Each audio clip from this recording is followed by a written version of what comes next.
आप लिहो तुम कथा सुधारी। सतनाम श्री वाहिगुरु साहिब जी। इतिहाद कह बहु समझाई, लियाए बहोर बिनै बहु गाई।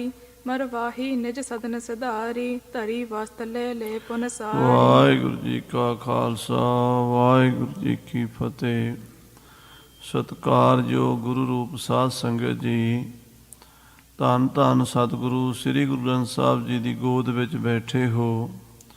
ਸੋਦਾ ਰਹਿਰਾਸ ਸਾਹਿਬ ਜੀ ਦੇ ਪਾਠ ਆਰਤੀ ਦੇ ਕੀਰਤਨ ਸਰਵਣ ਕੀਤੇ ਹਨ। ਆਓ ਕੁਝ ਸਮੇਂ ਵਾਸਤੇ ਫਿਰ ਆਪਣੀਆਂ ਮਨ ਬਿਰਤੀਆਂ ਨੂੰ ਗੁਰੂ ਹਰਗੋਬਿੰਦ ਸਾਹਿਬ ਜੀ ਮਹਾਰਾਜ ਦੇ ਚਰਨਾਂ 'ਚ ਇਕਾਗਰ ਕਰੀਏ।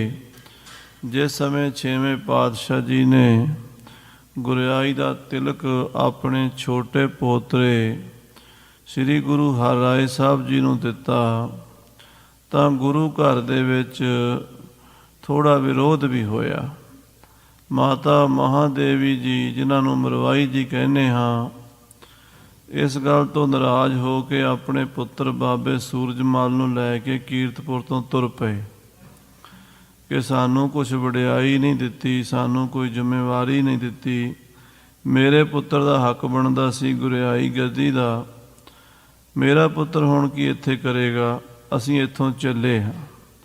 ਇਸ ਤਰ੍ਹਾਂ ਜਦੋਂ ਮਾਤਾ ਮਰਵਾਈ ਆਪਣੇ ਪੁੱਤਰ ਸੂਰਜਮਲ ਆਪਣੀ ਨੂੰ ਖੇਮ ਕੌਰ ਨੂੰ ਲੈ ਕੇ ਰੱਥਾਂ ਗੱਡਿਆਂ 'ਤੇ ਸਵਾਰ ਹੋ ਕੇ ਆਪਣੇ ਘਰ ਦਾ ਸਮਾਨ ਲੱਦ ਕੇ ਤੁਰ ਪਈ, ਤਾਂ ਗੁਰੂ ਸਾਹਿਬ ਜੀ ਨੇ ਬਾਬਾ ਬੁੱਢਾ ਸਾਹਿਬ ਦੇ ਸਪੁੱਤਰ ਭਾਈ ਭਾਨਾ ਜੀ ਨੂੰ ਭੇਜਿਆ, ਅਤੇ ਭਾਈ ਭਾਨਾ ਜੀ ਜਾ ਕੇ ਮਾਤਾ ਮਹਾਦੇਵੀ ਨੂੰ ਮੋੜ ਕੇ ਸਮਝਾ ਕੇ ਲਿਆਏ, ਮਾਤਾ ਜੀ ਜੇ ਕੁਝ ਮਿਲਣਾ ਤਾਂ ਗੁਰੂ ਦੇ ਕੋਲ ਰਹਿ ਕੇ ਮਿਲਣਾ, ਦੂਰ ਰਹਿ ਕੇ ਕੀ ਮਿਲੇਗਾ।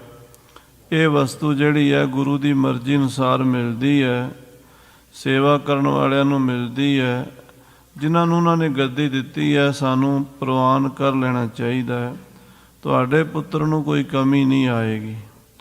ਇਸ ਤਰ੍ਹਾਂ ਦੇ ਬਚਨ ਕਹਿ ਕੇ ਬਹੁਤ ਤਰੀਕੇ ਨਾਲ ਭਾਈ ਭਾਨਾ ਜੀ ਸਮਝਾ ਬੁਝਾ ਕੇ ਮਾਤਾ ਮਹਾਦੇਵੀ ਜੀ ਨੂੰ ਮੋੜ ਲਿਆਏ ਹਨ। ਆਓ ਇਸ ਤੋਂ ਅਗਲੀ ਕਥਾ ਸਰਵਣ ਕਰੀਏ, ਪਿਆਰ ਨਾਲ ਆਖੀਏ ਸਤਨਾਮ ਸ੍ਰੀ ਵਾਹਿਗੁਰੂ ਸਾਹਿਬ ਜੀ, ਸਤਨਾਮ ਸ੍ਰੀ ਵਾਹਿਗੁਰੂ ਸਾਹਿਬ ਜੀ। ਇਤਿਆਦਕ ਕਹਿ ਬਹੁ ਸਮਝਾਈ। ਇਸ ਤਰ੍ਹਾਂ ਬੜੇ ਪ੍ਰੇਮ ਨਾਲ ਭਾਈ ਭਾਨਾ ਜੀ ਨੇ ਮਾਤਾ ਮਰਵਾਈ ਨੂੰ ਸਮਝਾਇਆ ਹੈ। ਲਿਆਏ ਬਹੋਰ ਬਿਨੈ ਬਹੁ ਗਾਈ। ਔਰ ਜੋ ਮਾਤਾ ਰੁੱਸ ਕੇ ਚੱਲੀ ਸੀ, ਸਾਰਾ ਪਰਿਵਾਰ ਆਪਣਾ ਲੈ ਕੇ, ਪੁੱਤਰ ਨੂੰ ਆਪਣੀ ਨੂੰਹ ਨੂੰ ਨਾਲ ਲੈ ਕੇ, ਆਪਣੀਆਂ ਦਾਸੀਆਂ ਦਾਸਾਂ ਨੂੰ ਲੈ ਕੇ ਚੱਲੀ ਸੀ, ਉਹਨਾਂ ਨੂੰ ਭਾਈ ਭਾਨਾ ਜੀ ਮੋੜ ਲਿਆਏ ਹਨ। ਮਰਵਾਹੀ ਨਿਜ ਸਦਨ ਸਿਧਾਰੀ। ਮਾਤਾ ਮਰਵਾਈ ਆਪਣੇ ਘਰ ਆਪਣੇ ਮਹਿਲਾਂ ਵਿੱਚ ਆ ਗਈ, ਜਿੱਥੇ ਰਹਿੰਦੀ ਸੀ ਪਹਿਲਾਂ, ਜਿੱਥੋਂ ਸਮਾਨ ਚੁੱਕਿਆ ਸੀ ਉੱਥੇ ਹੀ ਆਪਣਾ ਸਮਾਨ ਉਤਾਰ ਕੇ ਗੱਡਿਆਂ ਰੇੜਿਆਂ ਤੋਂ ਫਿਰ ਉਸੇ ਤਰ੍ਹਾਂ ਸਜਾ ਲਿਆ ਹੈ। ਘਰ ਦੇ ਵਿੱਚ ਧਰੀ ਵਸਤ ਲੈ ਲੈ ਪੁਨ ਸਾਰੀ। ਸਾਰੀਆਂ ਵਸਤੂਆਂ ਜਿਹੜੀਆਂ ਗੱਡਿਆਂ 'ਤੇ ਰੱਖੀਆਂ ਸਨ, ਰੇੜਿਆਂ 'ਤੇ ਲੱਦੀਆਂ ਸਨ, ਉਹ ਗੱਡਿਆਂ ਰੇੜਿਆਂ ਤੋਂ ਉਤਾਰ ਕੇ ਉਸੇ ਤਰ੍ਹਾਂ ਮੰਜੇ ਬਿਸਤਰੇ, ਘਰ ਦੇ ਕੱਪੜੇ ਲੱਤੇ, ਭਾਂਡੇ ਟਿੰਡੇ, ਸਾਰਾ ਸਮਾਨ ਮਾਤਾ ਨੇ ਆਪਣੇ ਆਪਣੇ ਥਾਂ 'ਤੇ ਪਹਿਲੀ ਦੀ ਤਰ੍ਹਾਂ ਰੱਖ ਦਿੱਤਾ ਹੈ। ਸੂਰਜ ਮਲ ਕੋ ਲੈ ਸੰਗ ਭਾਨਾ। ਤੇ ਭਾਈ ਭਾਨਾ ਜੀ ਜੋ ਬਾਬਾ ਬੁੱਢਾ ਸਾਹਿਬ ਦੇ ਸਪੁੱਤਰ ਹਨ, ਗੁਰੂ ਹਰਗੋਬਿੰਦ ਸਾਹਿਬ ਦੇ ਸਪੁੱਤਰ ਬਾਬਾ ਸੂਰਜਮਲ ਜੀ ਨੂੰ ਨਾਲ ਲੈ ਕੇ ਸ਼੍ਰੀ ਹਰਗੋਬਿੰਦ ਨਿਕਟ ਪਿਆਨਾ ਸਤਿਗੁਰੂ 6ਵੇਂ ਪਾਤਸ਼ਾਹ ਜੀ ਦੇ ਕੋਲ ਆ ਗਏ ਹਨ। ਪਹੁੰਚ ਬੰਦਨਾ ਕੀਨ ਅਗਾਰੀ। ਗੁਰੂ ਸਾਹਿਬ ਦੇ ਕੋਲ ਆ ਕੇ ਮੱਥਾ ਟੇਕਿਆ ਹੈ। ਭਾਨੇ ਸਗਰੀ ਬਾਤ ਉਚਾਰੀ। ਤੇ ਭਾਈ ਭਾਨੇ ਨੇ ਸਾਰੀ ਗੱਲਬਾਤ ਇਸ ਪ੍ਰਕਾਰ ਕੀਤੀ ਹੈ। ਮਹਾਰਾਜ ਰਾਵਰ ਕੇ ਪਾਛਾ। ਇਹ ਸੱਚੇ ਪਾਤਸ਼ਾਹ, ਆਪ ਜੀ ਦੇ ਸਰੀਰ ਛੱਡ ਜਾਣ ਤੋਂ ਬਾਅਦ ਪ੍ਰਤਿਕ ਜੀਵ ਕਾ ਇਹ ਸਭ ਬਾਂਛਾ। ਇਹ ਵੀ ਆਪਣਾ ਗੁਜ਼ਾਰਾ ਚਾਹੁੰਦੇ ਹਨ। ਇਹ ਤੁਹਾਡੇ ਪੁੱਤਰ ਹਨ ਸੂਰਜਮਲ, ਇਹ ਵੀ ਇਹਨਾਂ ਦੀ ਮਾਤਾ ਮਰਵਾਈ ਜੀ ਵੀ ਇਹ ਸਾਰਾ ਪਰਿਵਾਰ ਚਾਹੁੰਦਾ ਹੈ ਵੀ ਸਾਡਾ ਗੁਜ਼ਾਰਾ ਕਿੱਥੋਂ ਚੱਲੇਗਾ। ਨਿਕਟ ਖਰੇ ਸਤ ਔਰ ਨਿਹਾਰਾ। ਤੇ ਮਹਾਰਾਜ ਛੇਵੇਂ ਪਾਤਸ਼ਾਹ ਨੇ ਆਪਣੇ ਕੋਲ ਖੜੇ ਹੋਏ ਆਪਣੇ ਨੌਜਵਾਨ ਸੁੰਦਰ ਸਰੂਪ ਪੁੱਤਰ ਬਾਬਾ ਸੂਰਜਮਲ ਵੱਲ ਵੇਖਿਆ ਸ਼੍ਰੀ ਹਰਗੋਬਿੰਦ ਬਾਕ ਉਚਾਰਾ। ਤੇ ਸਤਿਗੁਰੂ ਛੇਵੇਂ ਪਾਤਸ਼ਾਹ ਜੀ ਬਾਬਾ ਸੂਰਜਮਲ ਜੀ ਨੂੰ ਕਹਿਣ ਲੱਗੇ, ਕਹੋ ਸੂਰਜ ਮਲ ਕਿਆ ਚਿਤ ਆਹੈ। ਦੱਸ ਬੇਟਾ ਸੂਰਜਮਲ, ਤੇਰੇ ਮਨ ਵਿੱਚ ਕੀ ਇੱਛਾ ਹੈ, ਕੀ ਚਾਹੁੰਦਾ ਹੈ, ਤੇਰੀ ਕੀ ਮੰਗ ਹੈ? ਕਿਉਂਕਿ ਇਹ ਤਾਂ ਗੁਰੂ ਨਾਨਕ ਦਾ ਘਰ ਹੈ, ਜੋ ਮੰਗੇ ਠਾਕਰ ਆਪਣੇ ਤੇ ਸੋਈ ਸੋਈ ਦੇਵੈ। ਇੱਥੋਂ ਮਿਲਦਾ ਤਾਂ ਸਾਰਾ ਕੁਛ ਹੈ, ਪਰ ਜੋ ਸਿੱਖ ਮੰਗੇ ਉਹੀ ਮਿਲੇਗਾ ਨਾ। ਤੁਸੀਂ ਮੰਗੋ ਪੁੱਤਰ, ਕੀ ਚਾਹੀਦਾ ਹੈ? ਗੁਰੂ ਬਣਨ ਕੋ ਮਨ ਮਹਿ ਚਾਹੈ। ਕੀ ਤੁਹਾਡਾ ਜੀ ਕਰਦਾ ਗੁਰੂ ਬਣਨ ਨੂੰ? ਤੁਹਾਡਾ ਮਨ ਚਾਹੁੰਦਾ ਵੀ ਮੈਂ ਗੁਰੂ ਬਣ ਜਾਵਾਂ, ਗੁਰਤਾ ਗੱਦੀ ਤੇ ਬੈਠ ਜਾਵਾਂ, ਗੁਰਿਆਈ ਗੱਦੀ ਲੈਣੀ ਚਾਹੁੰਦੇ ਹੋ ਤੁਸੀਂ? ਹਾਂਜੀ। ਹੱਥ ਜੋੜ ਥਿਰ ਸਮਖ ਪਖਾਨਾ। ਬਾਬਾ ਸੂਰਜਮਲ ਸਾਹਮਣੇ ਹੱਥ ਜੋੜ ਕੇ ਖੜਾ ਸੀ ਤੇ ਮਹਾਰਾਜ ਦਾ ਸਵਾਲ ਸੁਣ ਕੇ ਬੋਲਿਆ, ਮੈਂ ਨਾ ਮਨੋਰਥ ਮਨ ਇਮਠਾਨਾ। ਨਹੀਂ ਪਿਤਾ ਜੀ, ਸੱਚੇ ਪਾਤਸ਼ਾਹ ਜੀ, ਮੈਂ ਗੁਰੂ ਬਣਨ ਦਾ ਤੇ ਕਦੀ ਸੁਪਨਾ ਲਿਆ ਹੀ ਨਹੀਂ। ਇਹ ਮੇਰੇ ਮਨ 'ਚ ਕਦੀ ਮਨੋਰਥ ਆਇਆ ਹੀ ਨਹੀਂ। ਮੈਨੂੰ ਪਤਾ ਹੈ ਇਹ ਗੁਰਿਆਈ ਗੱਦੀ ਕਿੱਡੀ ਮਹਾਨ ਹੈ। ਮੈਂ ਆਪਣੇ ਆਪ ਨੂੰ ਇਸ ਗੱਦੀ ਦੇ ਯੋਗ ਨਹੀਂ ਸਮਝਦਾ। ਜੇ ਪ੍ਰਸੰਨਤਾ ਆਪਣੀ ਠਾਨ ਹੋ। ਜੇ ਮੇਰੇ ਤੇ ਕਿਰਪਾ ਕਰਦੇ ਹੋ, ਜੇ ਤੁਸੀਂ ਮੇਰੇ ਤੇ ਪ੍ਰਸੰਨ ਹੋ, ਮੇਰੇ ਤੇ ਖੁਸ਼ ਹੋ ਸਤਿਗੁਰੂ ਜੀ, ਮੁਝ ਕੋ ਦੇਨੋ ਉਚਤਾ ਜਨ ਹੋ। ਮੈਨੂੰ ਕੁਝ ਦੇਣਾ ਹੀ ਹੈ।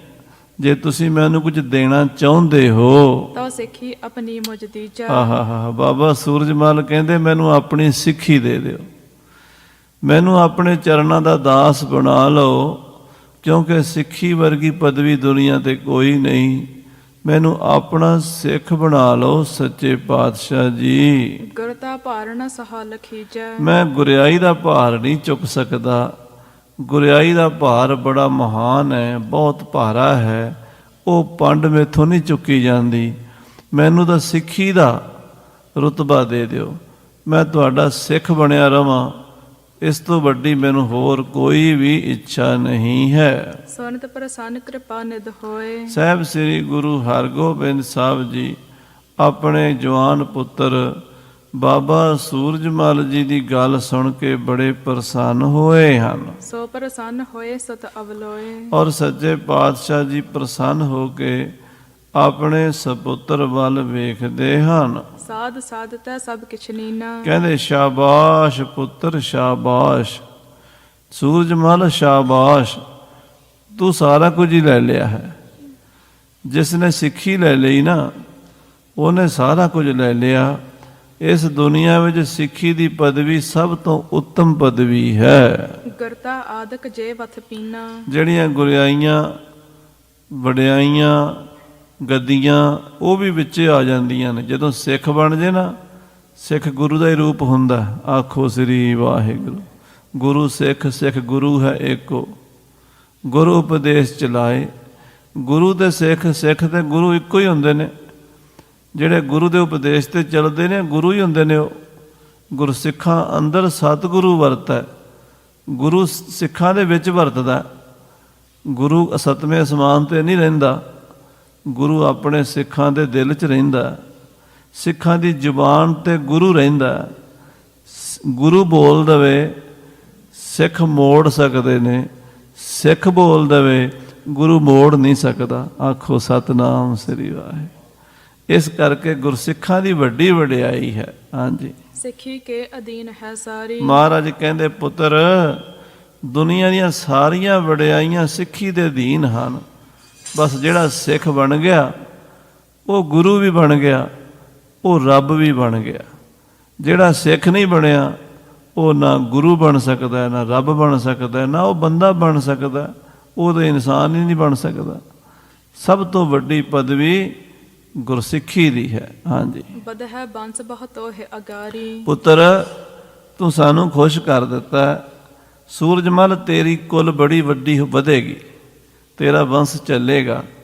ਅਗਾਂਹ ਦੀ ਗਾਂਹ, ਪੀੜ੍ਹੀ ਦਰ ਪੀੜ੍ਹੀ ਤੇਰੇ ਪੁੱਤਰ ਪੋਤਰੇ ਬੜੇ ਰਾਜ ਕਰਨਗੇ। ਗੁਰਤਾ ਪੀ ਪ੍ਰਾਪਤੀ ਹੋਏ ਜਾ ਹੈ। ਤੇ ਸਮਾਂ ਆਵੇਗਾ ਵਡਿਆਈਆਂ ਗੁਰੂ ਵਾਲੀਆਂ ਮਿਲਣਗੀਆਂ।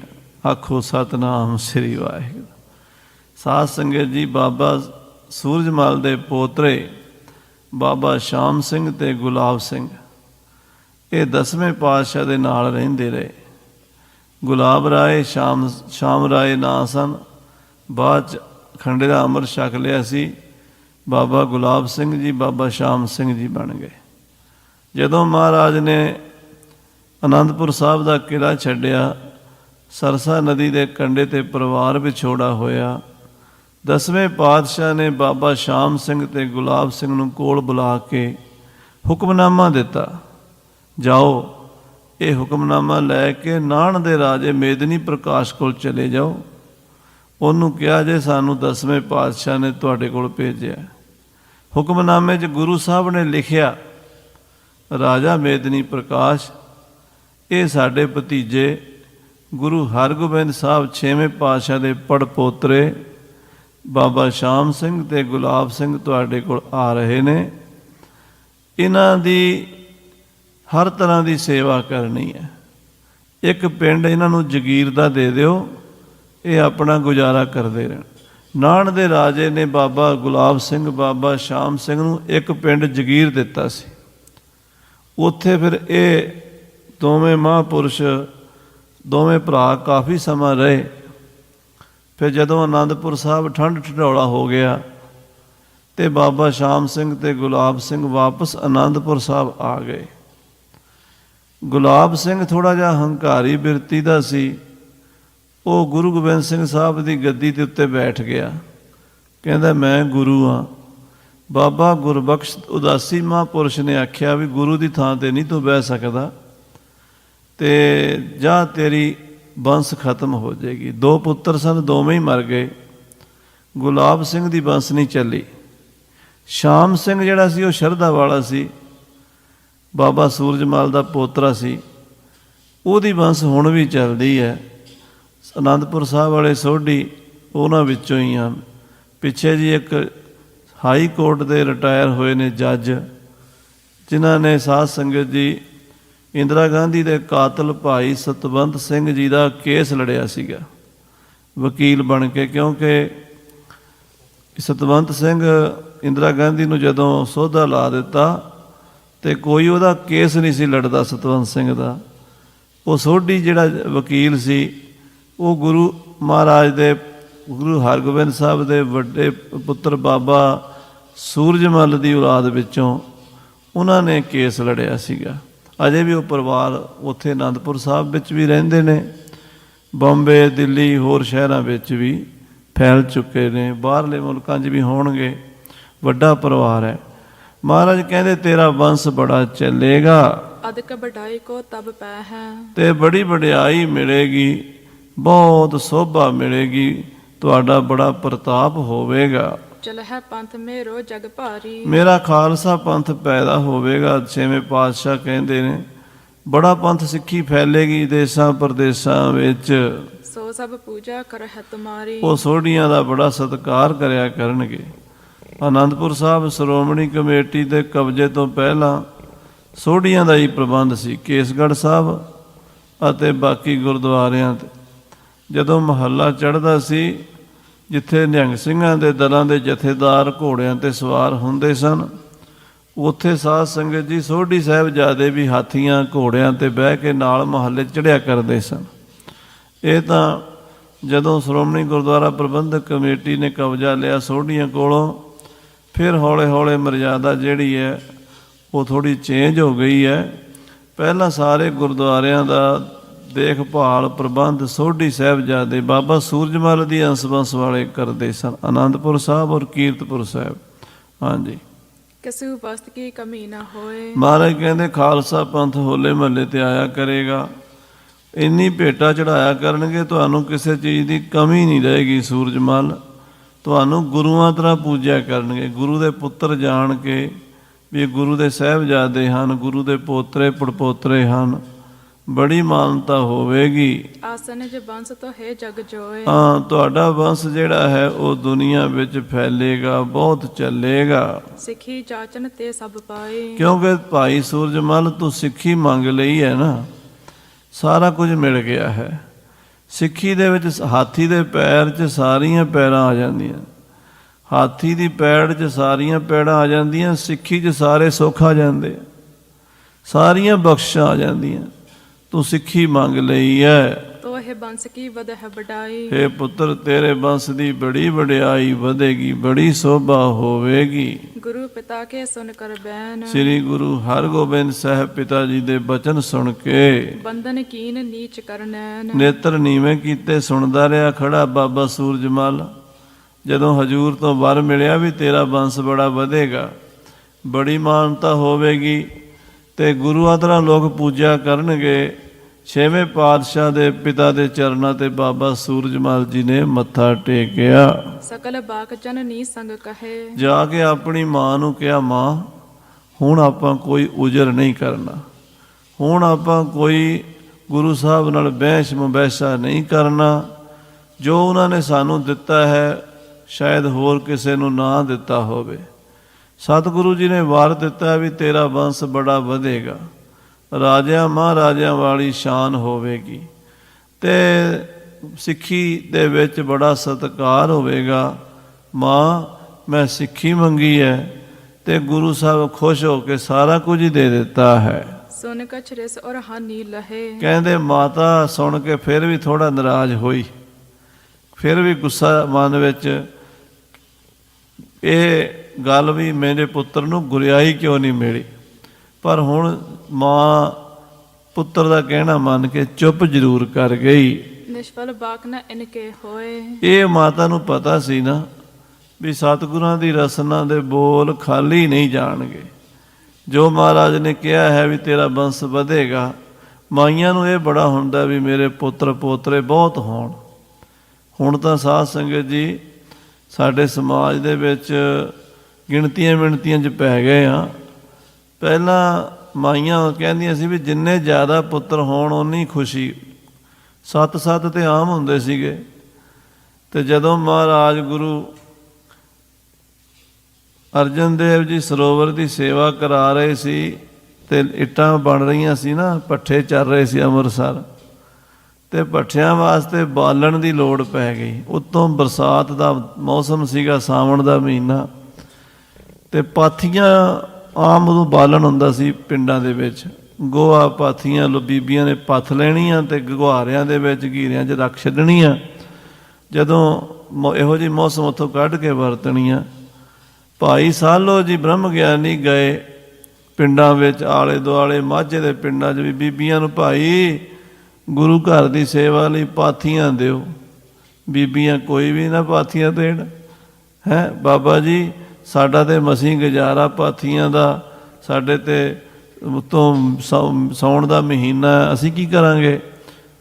ਫਿਰ ਬਾਬਾ ਸਾਲੋ ਜੀ ਕਹਿੰਦੇ ਜਿੰਨੀਆਂ ਪਾਥੀਆਂ ਓਨੇ ਪੁੱਤਰ ਲਓ।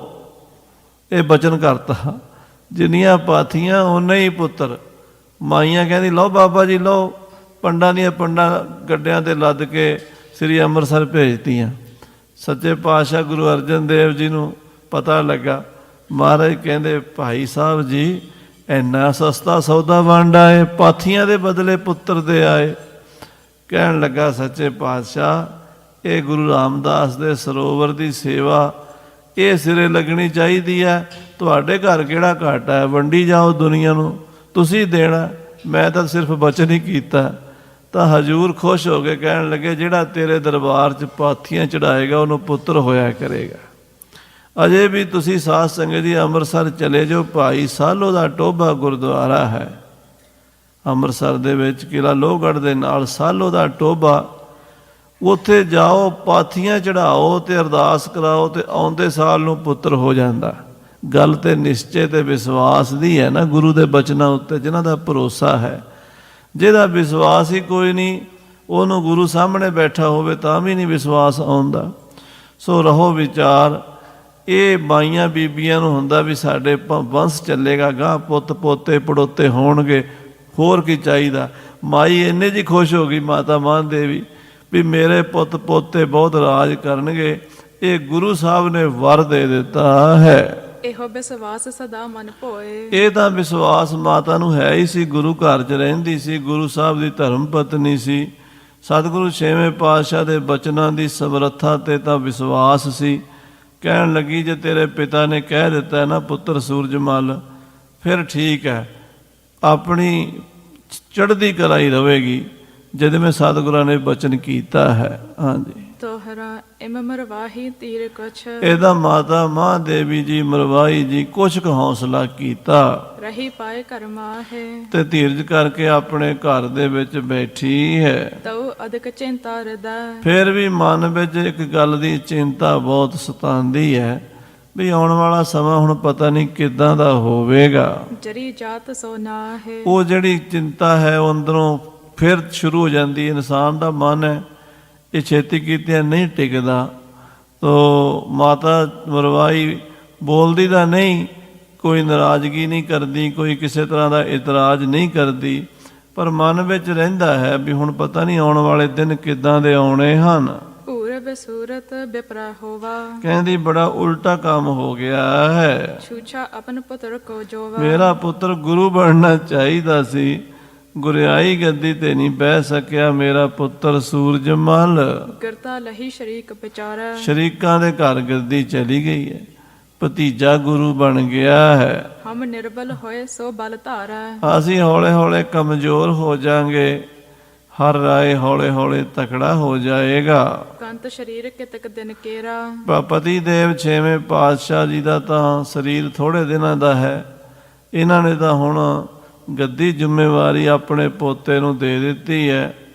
ਇਹ ਤਾਂ ਹੁਣ ਚੋਲਾ ਛੱਡ ਜਾਣਗੇ ਵਧਹਿ ਉਤਾਇਲ ਪਿਛੈ ਝੇਰਾ, ਤੇ ਬਾਅਦ ਵਿੱਚ ਛੇਤੀ ਝਗੜਾ ਵੱਧ ਜਾਏਗਾ। ਮੇਰਾ ਪੁੱਤਰ ਕੀ ਕਰੇਗਾ? ਨਿਸ ਦਿਨ ਕਿਨਹਿ ਗਟੀ ਇਤਿਆਇਤ, ਇਸ ਤਰ੍ਹਾਂ ਦੀਆਂ ਮਾਤਾ ਮਰਵਾਈ ਸੋਚਾਂ ਸੋਚਦੀ ਰਹਿੰਦੀ ਹੈ। ਸੋਚਤ ਸੋਚਨ ਹੋਏ ਬਿਸਮਾਦ, ਸੋਚਾਂ ਸੋਚਦੀ ਆਪਣੇ ਪੁੱਤਰ ਦੇ ਬਾਰੇ, ਉਹਦੇ ਭਵਿੱਖ ਦੇ ਬਾਰੇ, ਆਪਣੀ ਨੂੰਹ ਦੇ ਬਾਰੇ, ਆਪਣੇ ਆਉਣ ਵਾਲੀਆਂ ਪੀੜ੍ਹੀਆਂ ਦੇ ਬਾਰੇ, ਤੇ ਫਿਰ ਚੁੱਪ ਕਰਕੇ ਬੈਠ ਜਾਂਦੀ ਹੈ। ਕਹਾ ਹੋਤੀ ਅਬ ਕਿਆ ਹੋਇ ਜਾਹੈ, ਕਹਿੰਦੀ ਕਿੱਡੀ ਸਰਦਾਰੀ ਸੀ ਮਹਾਰਾਜ ਛੇਵੇਂ ਪਾਤਸ਼ਾਹ ਦੇ ਨਾਲ, ਤੇ ਹੁਣ ਅੱਗੇ ਕੀ ਹੋ ਜਾਣਾ ਸਾਡਾ। ਕੰਤ ਪ੍ਰਭੂ ਬਿਨ ਕਿਮ ਸੁਖ ਐਹੈ, ਪਤੀ ਦੇਵ ਮਹਾਰਾਜ ਛੇਵੇਂ ਪਾਤਸ਼ਾਹ ਤੋਂ ਬਿਨਾਂ ਕਿਵੇਂ ਸੁਖੀ ਰਵਾਂਗੇ। ਇਤਿਆਦਿਕ ਬਿਰਤਾਂਤ ਮਰਵਾਹੀ, ਇਸ ਤਰ੍ਹਾਂ ਮਾਤਾ ਮਰਵਾਈ ਸੋਚਦੀ ਰਹਿੰਦੀ ਹੈ। ਸੁਨਹੁ ਨਾਨਕੀ ਜਿਮ ਚਿਤ ਚਾਹੀ, ਹੁਣ ਮਾਤਾ ਨਾਨਕੀ ਦੀ ਸੁਣ ਲਓ। ਮਾਤਾ ਨਾਨਕੀ ਦੇ ਮਨ ਵਿੱਚ ਕੀ ਚੱਲ ਰਿਹਾ। ਮਾਤਾ ਨਾਨਕੀ ਗੁਰੂ ਤੇਗ ਬਹਾਦਰ ਸਾਹਿਬ ਦੀ ਮਾਂ ਹੈ। ਬਾਬਾ ਅਟਲ ਰਾਏ, ਬਾਬਾ ਅਣੀ ਰਾਏ, ਬਾਬਾ ਤੇਗ ਬਹਾਦਰ, ਤਿੰਨੇ ਭਰਾ ਮਾਤਾ ਨਾਨਕੀ ਦੀ ਕੁੱਖ ਤੋਂ ਪੈਦਾ ਹੋਏ।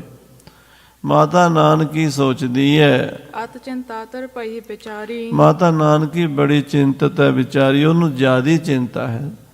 ਅਜੇ ਸੂਰਜਮਲ ਦੀ ਮਾਂ ਨੂੰ ਇੰਨਾ ਤਾਂ ਹੈ ਨਾ ਵੀ ਮੇਰਾ ਪੁੱਤਰ ਦੁਨਿਆਵੀ ਕੰਮਕਾਰ ਸੰਭਾਲ ਲੈਂਦਾ, ਦੁਨਿਆਵੀ ਤੌਰ 'ਤੇ ਸਿਆਣਾ ਹੈ, ਪਰ ਮਾਤਾ ਨਾਨਕੀ ਨੂੰ ਤਾਂ ਇਹ ਵੀ ਉਮੀਦ ਕੋਈ ਨਹੀਂ।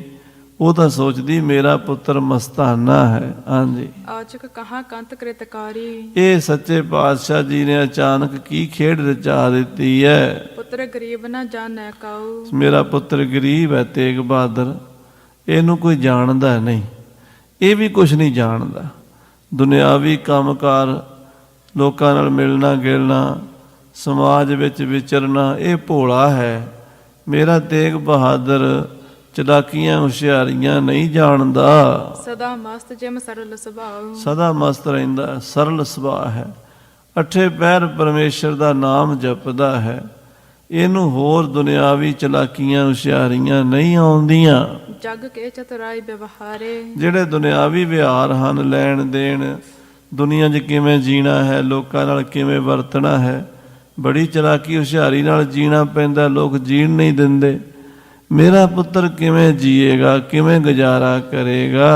ਕਬ ਨਾ ਆਜ ਲਗ ਅੰਗੀਕਾਰੇ, ਹਾਂ, ਕਿੱਥੋਂ ਤੱਕ ਮੇਰਾ ਪੁੱਤਰ ਲੋਕਾਂ ਨਾਲ ਵਰਤੇਗਾ ਤੇ ਕੀ ਕਰੇਗਾ। ਇਸ ਤਰ੍ਹਾਂ ਮਾਤਾ ਸੋਚਦੀ ਹੈ। ਕਿਸ ਮਸੰਦ ਸੋ ਮੇਲ ਨ ਠਾਨਾ, ਕਹਿੰਦੇ ਕਿਸੇ ਮਸੰਦ ਦੇ ਨਾਲ ਵੀ ਇਹਦਾ ਮੇਲ ਮਿਲਾਪ ਨਹੀਂ, ਮਸੰਦਾਂ ਨਾਲ ਵੀ ਜਾਣ ਪਛਾਣ ਕੋਈ ਨਹੀਂ। ਗੁਰੂ ਘਰ ਦਾ ਪ੍ਰਬੰਧ ਮਸੰਦ ਚਲਾਉਂਦੇ ਨੇ।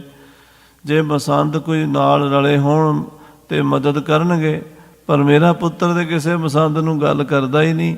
ਇਹਦੀ ਆਪਣੀ ਮਸਤੀ 'ਚ ਰਹਿੰਦਾ ਹੈ। ਹਾਂਜੀ, ਆਵਤ ਦਰਬ ਜਿਨ ਹੋ ਕੇ ਪਾਨਾ। ਕਿਉਂਕਿ ਸਾਰੀ ਮਾਇਆ ਗੁਰੂ ਘਰ ਦੀ ਮਸੰਦਾਂ ਦੇ ਹੱਥ ਆਉਂਦੀ ਹੈ। ਮਸੰਦ ਆਪਣੀ ਮਰਜ਼ੀ ਨਾਲ ਦੇਣ ਨਾ ਦੇਣ, ਉਹ ਜਿਹਨੂੰ ਮਰਜ਼ੀ ਦੇਣ, ਉਹ ਤਾਂ ਹੁਣ ਗੁਰੂ ਹਰ ਰਾਏ ਸਾਹਿਬ ਨੂੰ ਹੀ ਦੇਣਗੇ ਮਾਇਆ ਸਾਰੀ। ਮੇਰੇ ਪੁੱਤਰ ਨੂੰ ਗੁਜ਼ਾਰੇ ਜੋਗਾ ਖਰਚਾ ਕਿੱਥੋਂ ਮਿਲੇਗਾ? ਸਿੱਖ ਸੰਗਤ ਕੋ ਜਾਣਹਿ ਭੇਵ। ਕਿਉਂਕਿ ਮਸੰਦਾਂ ਨੂੰ ਸਿੱਖਾਂ ਸੰਗਤਾਂ ਨਾਲ ਸਰੋਕਾਰ ਹੈ, ਸੰਗਤਾਂ ਨੂੰ ਮਸੰਦਾਂ ਨਾਲ ਸਰੋਕਾਰ ਹੈ।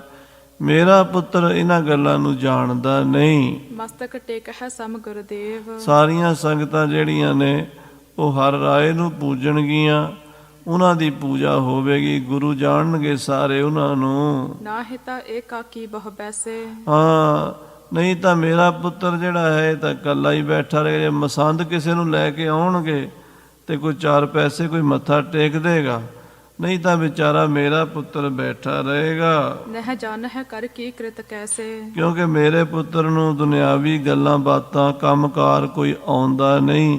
ਘਰ ਦੀ ਕਿਰਤ ਬਿਰਤ ਕਿਵੇਂ ਕਰਨੀ ਹੈ, ਭੋਲਾ ਸੁਭਾਅ ਹੋਣ ਕਰਕੇ ਇਹ ਕੁਛ ਜਾਣਦਾ ਨਹੀਂ। ਇਤਿਆਦਿਕ ਬਹਰ ਦੇ ਵਿਚਾਰ। ਇਹਦਾ ਮਾਤਾ ਨਾਨਕੀ ਇੱਕ ਮਾਂ ਹੋਣ ਦੇ ਨਾਤੇ ਜੋ ਇਸਤਰੀ ਦਾ ਮਨ ਹੈ, ਸਾਧ ਸੰਗਤ ਜੀ, ਕਰੁਣਾ, ਪ੍ਰੇਮ ਤੇ ਭੈ ਡਰ ਦੇ ਨਾਲ ਮਿਲਿਆ ਹੋਇਆ ਹੈ। ਕੁਦਰਤ ਨੇ ਬਣਾਇਆ ਹੋਇਆ। ਸੰਸਾ ਹੁੰਦਾ ਵੀ ਕੀ ਬਣੇਗਾ, ਕੀ ਕਰਾਂਗੇ। ਮਾਤਾ ਨਾਨਕੀ ਜੀ ਦੇ ਮਨ 'ਚ ਏਦਾਂ ਦੇ ਖਿਆਲ ਆਉਣ ਲੱਗ ਪਏ ਹਨ। ਕਰ ਆਵਹਿ ਜਬ ਕਰਨ ਆਹਾਰ। ਜਦੋਂ 6ਵੇਂ ਪਾਤਸ਼ਾਹ ਜੀ ਪ੍ਰਸ਼ਾਦਾ ਛਕਣ ਆਉਂਦੇ ਤੇ ਪ੍ਰਸ਼ਾਦਾ ਮਾਤਾ ਨਾਨਕੀ ਛਕਾਇਆ ਕਰਦੀ ਸੀ ਜ਼ਿਆਦਾਤਰ। ਨਾਲ ਮਾਤਾ ਮਹਾਦੇਵੀ ਜੀ ਵੀ ਸੇਵਾ ਕਰਦੇ ਸਨ ਤੇ ਮਾਤਾ ਨਾਨਕੀ ਜੀ ਵੀ। ਬੈਠਾ ਹੈ ਤਬ ਸਮੀਪ ਸੋ ਆਏ। ਮਾਤਾ ਨਾਨਕੀ ਕੋਲ ਆ ਕੇ ਬੈਠ ਜਾਂਦੀ ਹੈ, ਪੱਖਾ ਲੈ ਕੇ ਚੱਲਦੀ ਹੈ। ਚਿਤ ਕੋ ਸੰਕਟ ਦੇਤ ਸੁਨਾਏ। ਔਰ ਗੁਰੂ ਸਾਹਿਬ ਜੀ ਨੂੰ ਆਪਣਾ ਰੋਣਾ ਰੋਂਦੀ ਹੈ, ਆਪਣੇ ਦਿਲ ਦਾ ਦੁੱਖ ਸੁਣਾਉਂਦੀ ਹੈ। ਤੋ ਆਸਰਾ ਏਕ ਹਮਾਰੇ। ਸੱਚੇ ਪਾਤਸ਼ਾਹ, ਇੱਕੋ ਹੀ ਆਸਰਾ ਸੀ ਸਾਡਾ, ਤੁਸੀਂ। ਤੁਹਾਡੇ ਤੋਂ ਬਿਨਾਂ ਸਾਡਾ ਦੁਨੀਆ ਤੇ ਕੋਈ ਸਹਾਰਾ ਨਹੀਂ ਹੈ। ਕਿਰਪਾ ਕਰਤ ਬਖਸ਼ਤ ਸੁਖ ਸਾਰੇ। ਤੇ ਤੁਸੀਂ ਸਾਨੂੰ ਸਾਰੇ ਹੀ ਸੁੱਖ ਬਖਸ਼ੇ ਸਨ। ਸਾਰਿਆਂ ਤੇ ਸਾਨੂੰ ਕਿਰਪਾ ਕਰਕੇ ਕਿਸੇ ਚੀਜ਼ ਦੀ ਤੁਸੀਂ ਕਮੀ ਨਹੀਂ ਸੀ ਰਹਿਣ ਦਿੱਤੀ। ਕਿਸੇ ਵਸਤ ਕੀ ਚਿੰਤ ਨਾ ਵਿਆਪੇ। ਆਪ ਜੀ ਦੇ ਬੈਠਿਆਂ ਹੋਇਆਂ ਕਿਸੇ ਵਸਤੂ ਦੀ ਚਿੰਤਾ ਕਦੀ ਵਿਆਪਦੀ ਨਹੀਂ ਸੀ। ਸਕਲ ਪਦਾਰਥ ਦੀਨਸ ਆਪੇ। ਆਪ ਜੀ ਨੇ ਸਾਰੇ ਹੀ ਪਦਾਰਥ ਦਿੱਤੇ।